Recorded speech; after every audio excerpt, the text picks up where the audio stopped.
Tradición oral son estos relatos que están en la memoria histórica de los distintos grupos humanos. Debe entenderse no como una nube que está flotando sobre la cabeza de todos, sino se tiene que entender como los saberes compartidos, aquellos saberes que nosotros tenemos desde pequeños, que nos dicen nuestros padres, que nos dicen nuestros abuelos. Por supuesto, se manifiesta a través del lenguaje. Esa tradición oral tiene una infinidad de géneros.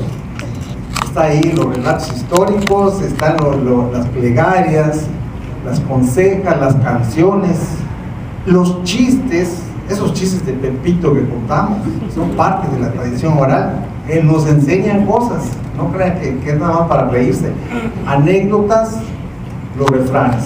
Pero hay tres géneros de la tradición oral que son los más citados, estudiados, que son precisamente los mitos, el mito, el cuento y la leyenda. Nos vamos a enfocar en este trabajo en el mito. El mito es una construcción social, es un discurso o un texto que tiene una estructura, persiste a través del tiempo, sin embargo tiene cambios de forma. El mundo cambiante, la tecnología, los nuevos descubrimientos van haciendo que los mitos vayan cambiando y van incorporando palabras nuevas. Pero todo esto sucede sin afectar la estructura. Y otro elemento importante es que el mito es anónimo. Nadie puede decir, este mito yo lo inventé. Uno no se levanta y dice, hoy voy a inventar un mito. No, es una configuración de tipo social. Los mitos tratan de asuntos serios, a diferencia de los cuentos.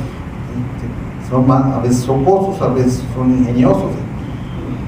Los mitos tienen como personajes héroes, animales sobrenaturales, dioses, y hay un tipo especial de mito que son los mitos de fundación, como el famoso mito de Chico Mostor. Todos los elementos, o la mayoría de los elementos que están en los mitos son en realidad símbolos, y estos símbolos van a formar una constelación que se llama mito. Y algo de extraordinaria importancia. No solo son relatos para distraernos, para pasar un rato, para que le contemos a nuestros hijos cuando ya se vayan a dormir, sino que tienen un mensaje. Vamos a ver que ese mensaje va a tener ciertos efectos de regulación social. Y vamos a ver entonces cuáles son esos mitos. Es 8. Es un ave nocturna que sobrevuela las casas. Para que el ser mítico sea tal, tiene que tener algo sobrenatural. En este caso, el Xochitl vuela de cabeza. Su cabeza está por abajo, sus pies por arriba, vuela al revés, y cuando vuela emite un grito. Por cierto que aquí está la especialista Silvia Verónica Ruela, la especialista en este mito, presentó su tesis en la Facultad de Ciencias Antropológicas y ella sabe mucho más que yo sobre esto. Si fallo, me avisas. Este mito afecta a los recién nacidos. ¿Cómo? Cuando pasa encima de las casas, de las chozas, deja salir un fluido, un vaho.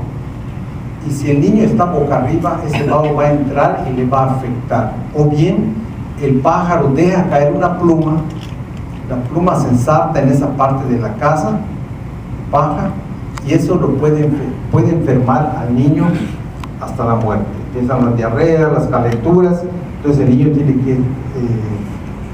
los papás tienen que tener ese cuidado. Incluso no se debe poner al niño en la parte en donde pasa el aire, se lo tiene que poner en el such de la casa, a un ladito. Bien, para evitar los daños que pueda causar esta ave, se puede hacer lo siguiente: acostar al niño de lado. Debajo de su hamaca se debe poner el machete o la coa en forma de cruz, o cualquier otro instrumento de labranza. También se pueden poner sus zapatos cruzados y unas tijeras formando una cruz. Esas serían las contras, ¿verdad? Para que no le afecte lo que el pájaro hace. ¿Cuál es el mensaje de este mito? Prometí decirles cuál es el mensaje como regulador social. Refuerza la necesidad de cuidar a los infantes en esa primera etapa de su vida, cuando son muy vulnerables, dependen totalmente de sus padres. El siguiente mito, por los que tiene cierta semejanza, es el mito de la serpiente Chayilcam. Déjenme decirles que este mito está distribuido en toda Latinoamérica. Se ha constatado en casi todos los países de Latinoamérica. Por supuesto, en México están ahí y aquí también está la especialista Victoria Pinto. Ella hizo su tesis con este mito, y por supuesto también le pido, por favor, si hay algún error en lo que estoy diciendo, que me lo diga. Vamos a ver cuál es el texto del mito. La Chayilcam busca a la mujer que le está dando pecho al niño para succionar la leche, y mientras hace esto le pone su cola al niño en la boca para distraerlo y para que no llore. Si los padres no se dan cuenta, se va debilitando el niño, incluso podría morir. Entonces aquí ¿qué es lo que estamos viendo con la Chayilcam? Que hay un mensaje importantísimo, pero que se va a centrar en el cuidado de la madre. ¿Sí? La madre se le insiste a través de este mito que no se separen. Y aquí se presentó un conflicto precisamente en el estudio que se hizo, porque hoy día, debido a la incorporación en el mercado de trabajo de las mujeres, pues esta situación se torna conflictiva, porque las mamás tienen que ir a trabajar y tratan de ir lo más rápido posible a su trabajo. Entonces, pero al resto de la comunidad no le gusta mucho esto, y hasta parece que el mito se ha avivado. Lo tenemos en el medio rural, en los medios urbanos y en los medios suburbanos, conurbanos. Entonces este asunto todavía podría seguir una discusión, pero sí yo quiero resaltar la importancia de estos dos mitos. ¿Por qué tanto cuidado al recién nacido y a la madre? Pensemos que es indispensable, absolutamente necesario, importante, cuidar a los niños, porque ellos van a formar la siguiente cohorte de población. ¿Quién nos va a sustituir en la medida que nosotros vayamos desapareciendo? Hay algunos que ya están muy grandes, ya están en la tercera edad. Esos van a algún día desaparecer, a irse, ¿y quién nos va a sustituir? Por eso estas generaciones hay que cuidarlas, hay que tener mucho cuidado con ellos para que crezcan y, si es posible, de manera sana. Bueno, este mito es igualmente frecuente. A veces ni siquiera hay necesidad de preguntar sobre la cacería del venado. El venado, sí. Quiero, antes de entrar en materia, recordarles que la cacería es una de las actividades más antiguas que el hombre ha realizado. Cuando los grupos humanos, aquellos cazadores y recolectores de Asia, cruzaron a América, estaban cazando, seguían a la presa. Entonces, esta actividad económica es de vital importancia. Hoy día se puede seguir, se puede hacer los estudios. Acabo precisamente de ver una tesis sobre la cacería del venado. Nos dicen que se puede hacer en forma solitaria o se puede hacer en forma de batida. Cuando se hace en forma solitaria, por lo general se embosca el cazador, acecha a la presa en un lugar estratégico y cuando se asome lo mata. Muy relacionado con esto está el Tunichqué, el mito del Tunichqué, que es una piedra que se puede encontrar en el vientre del venado. Aquella persona que tenga una de estas piedras va a tener la facilidad, el don o la suerte de cazar, de tener éxito cada vez que sale a cazar. Entonces, esto pues es una ventaja que le va a traer un gran beneficio al cazador, pero no debe aprovecharse de esa ventaja. Esta suerte tiene un límite y tiene que estar pendiente el cazador. Ese límite, de forma interesante, va a variar según donde se esté haciendo el estudio o la entrevista. En algunos lugares es de 10 venados y en otros lugares, como el norte de Campeche, es de 100. ¿Qué nos está diciendo? Que en algunos lugares hay muy pocos y hay que regular más, y en otros se debe regular menos. Si esta persona, si el cazador rebasa ese límite, puede ser que se aparezca el venado. Sí, es altísimo, es un poderoso venado, tiene una característica, tiene entre su cornamenta un enjambre de abejas. Entonces, de inmediato lo identifica. El cazador puede salir malherido, o la otra manera de cómo puede ser castigado, que en plena actividad lo ataque una manada, lo rodee y él tenga que buscar refugio en algún lugar. De cualquiera de las dos formas, el cazador sabe que ya se pasó del límite y debe tirar la piedra en un cenote. ¿Cuál es el mensaje? Es muy claro. El mensaje es normar esta actividad, por muy importante que sea, y además que la actividad sirva, que la cacería sirva para el consumo de la persona o de sus compañeros de caza, que no sea para vender, que no sea para lucrar de manera inapropiada. El mensaje es proteger esta especie, porque una caza excesiva puede causar una escasez o una extinción. Junto con esta cacería, regresemos otra vez al momento en que aquellos cazadores estaban cruzando el estrecho de Bering, y en este proceso se asociaron con los perros. Los perros los fueron domesticando poco a poco, entre 10 y 12 mil años atrás, y se incorporaron a la actividad de la cacería, sumamente útiles. Claro que fue una domesticación de un tipo de lobo, y luego estos perros pues tuvieron digamos desarrollos distintos, se crearon varias especies, y aquí la estamos viendo. Los arqueólogos han registrado esto perfectamente. Por supuesto que cuando vinieron los españoles hubo otra mezcla y hubo más variedad de razas. ¿Cuál es la mitología del perro?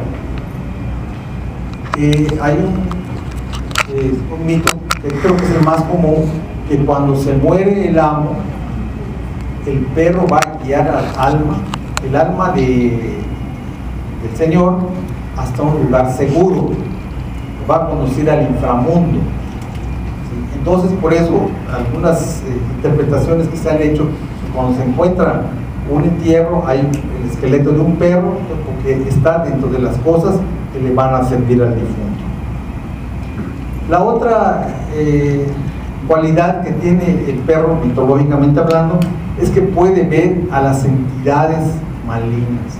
A veces los perros empiezan a ladrar sin ver nada, empiezan a hacer ruidos extraños, y se dice que alguna entidad maligna está pasando. Entre ellas podría ser el cacasbal, que es el mal puro.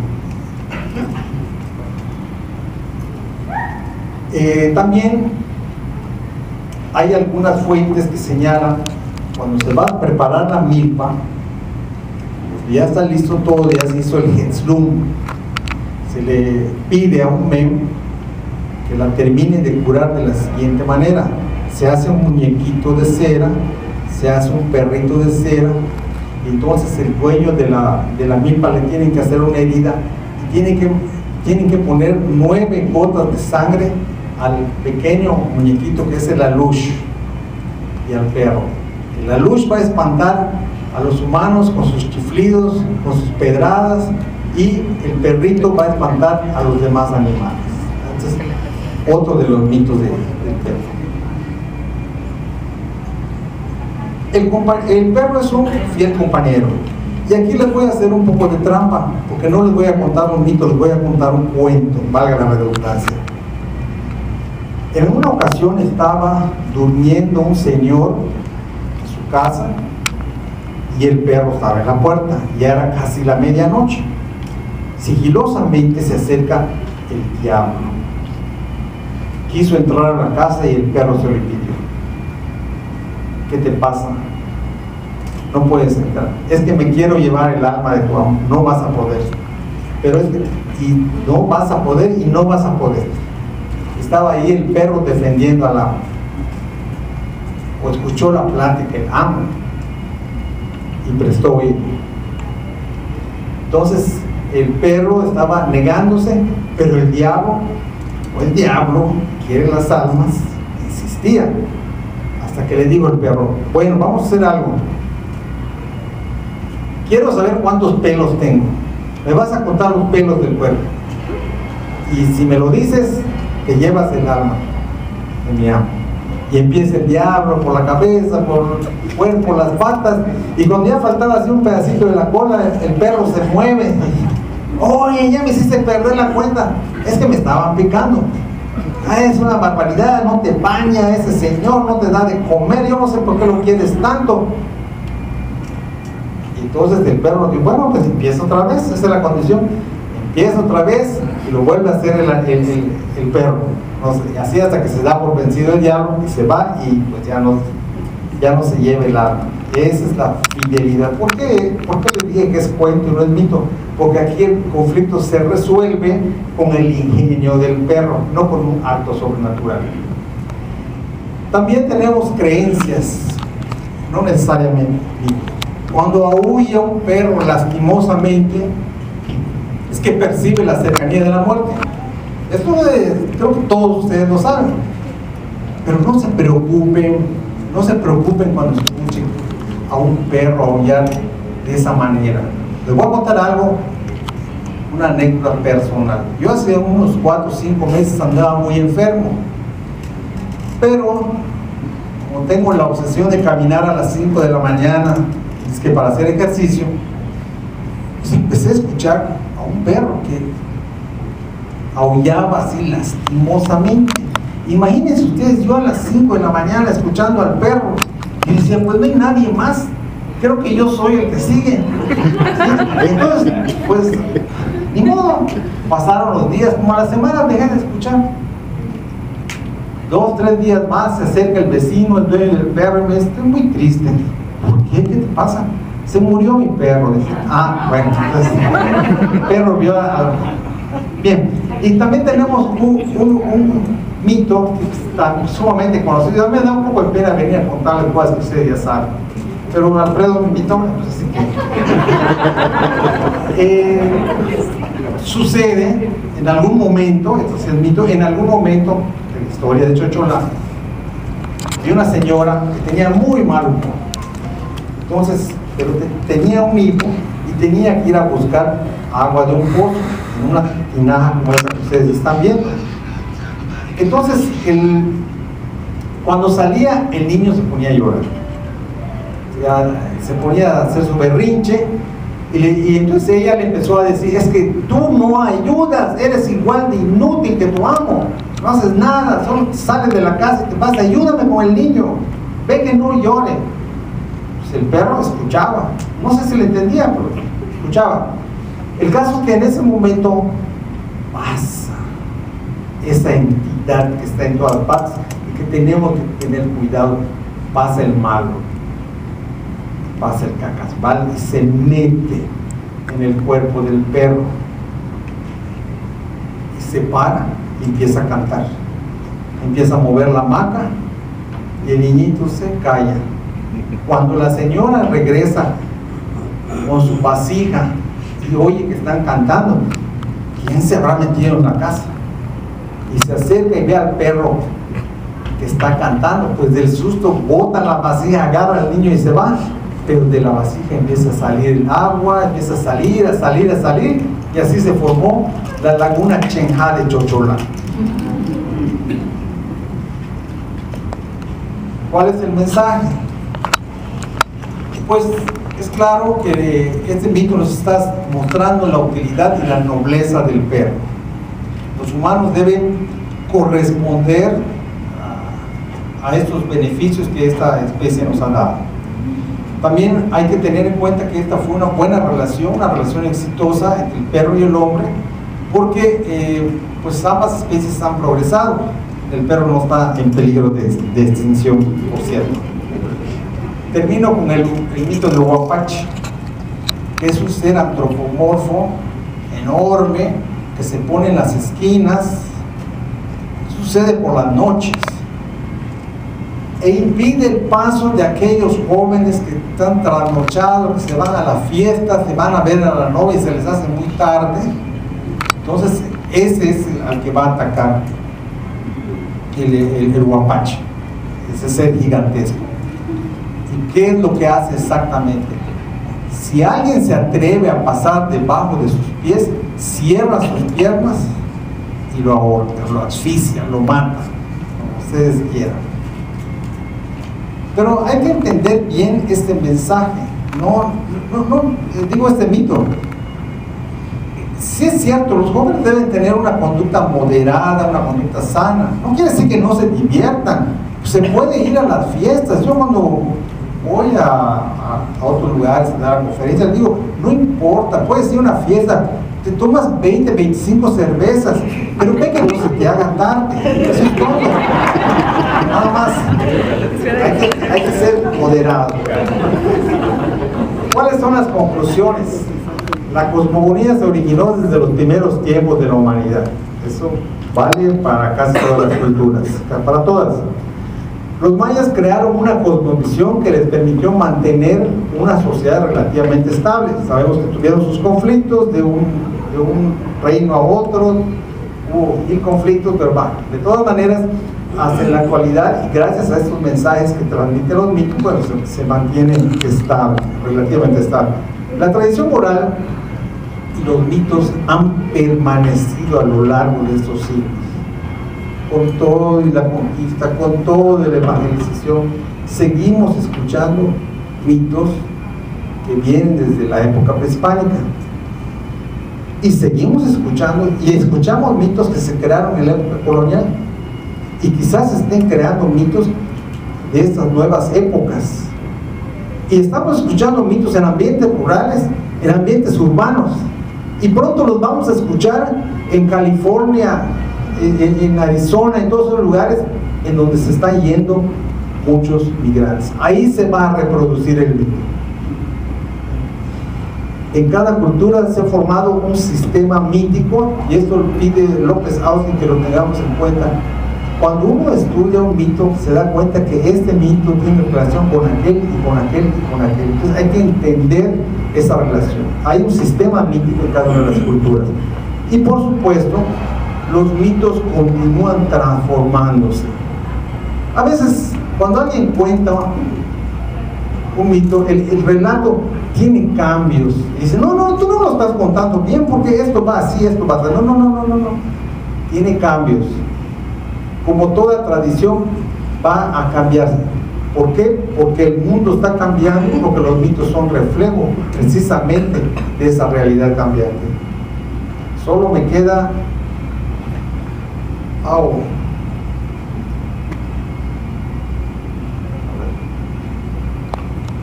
yo quería mostrarles mi correo porque veo que lo están pidiendo ahí. No sé si alguien me puede ayudar con esto porque